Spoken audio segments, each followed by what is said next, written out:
जनक जब बेहोश हो जाती है तो उसे हॉस्पिटल लेकर के जाया जाता है, लेकिन यहाँ पर आदित्य बहुत गुस्सा करता है। अनिरुद्ध भी मदद करने की कोशिश कर रहा होता है तो उससे सभी लोग मिलकर के रोक देते हैं। उनके मन में चल रहा होता है कि अनिरुद्ध ने तो धोखा दिया था जनक को, तो फिर यहाँ आकर के वो सिंपैथी क्यों दिखा रहा है, और चीजें धीरे धीरे कॉम्प्लिकेटेड बनने लगती है क्योंकि अब सच्चाई सामने भी आती है जो सच में मजेदार भी है। तो यार बात करें एपिसोड की स्टार्टिंग की, तो एपिसोड की स्टार्टिंग फिर से कॉम्पिटिशन से ही होती है। अब देखो यहाँ पे जो बाकी ग्रुप डांस कर रहे होते हैं उसके बाद में जस्ट जनक को डांस करना होता है, लेकिन यहाँ पे अब उसकी तबीयत धीरे धीरे खराब हो रही होती है, फिर भी स्टेज पे जाती है। अब यहाँ पे डांस तो बहुत बेहतरीन करती है, लेकिन इन सभी चीजों को लेकर के जो जजेस उसका तारीफ करते हैं और काफी लोग सपोर्ट कर रहे होते हैं, काफी अच्छी खासी वोटिंग मिलती है, तो इस चीज से सृष्टि गुस्सा करने लगती है। उसको लगता है कि नहीं ये अच्छी डांस नहीं कर रही है।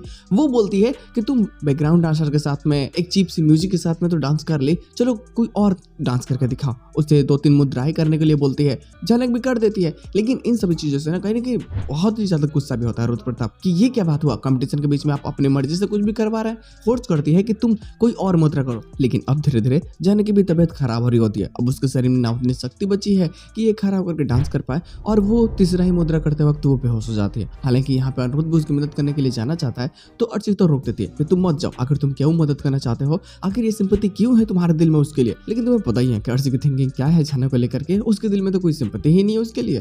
खैर यहाँ पर अनिरुद्ध तो नहीं चाहता, लेकिन रुद्र प्रताप जाता है और देखता है कि अरे उसके मुंह से तो जहाज निकल रहा है। और अब इस चीज का पूरा फायदा गुरुजी और सृष्टि उठाते हैं। वो ये साबित कर देते हैं कि जनक ने ड्रग्स लिया है और ये ओवरडोज के कारण सब हुआ है। पूरा हल्ला गुल्ला करने लगते हैं, स्टेज पे ही पूरा तमाशा काट देते हैं। लेकिन यहाँ पे काफी लोग होते हैं जिनको लगता है कि नहीं ये ओवरडोज के कारण नहीं हो सकता है, कि जैसे पहली बार इसके ड्रेस को काटा गया, इस बार भी कुछ ना कुछ गड़बड़ किया गया हो। लेकिन इसे लेकर के जैसे हॉस्पिटल जाते हैं लोग, तो हॉस्पिटल ले जाने में मदद अनिरुद्ध भी करता है।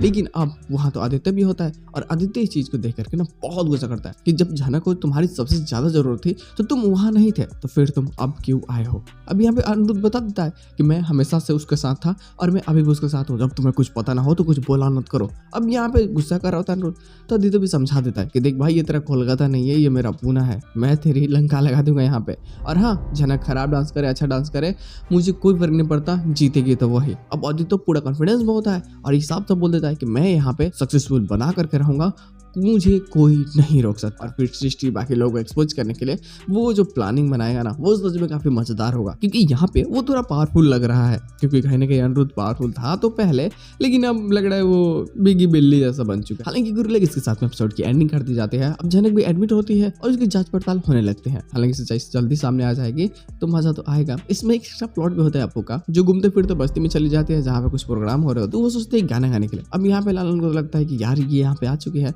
कोई तमाशा ना खड़े हो जाए, तो उसे डर के मारे ले जाना चाहता है, लेकिन ये तो जाना नहीं चाहती, ये यहीं पे रहना चाहती है। अब ये क्या कर सकते हैं, जो यहाँ अच्छे दिखाने की कोशिश करते हैं, लेकिन सच में ये थोड़ा अजीब भी है। खैर इसके साथ में एपिसोड की एंडिंग कर दी जाती है। पॉडकास्टिंग भी सब यही होता है कि हाँ बस जनक की जिंदगी बचानी है, कैसे बचेगी ये नहीं पता, लेकिन हाँ अनिरुद्ध पूरी कोशिश करेगा।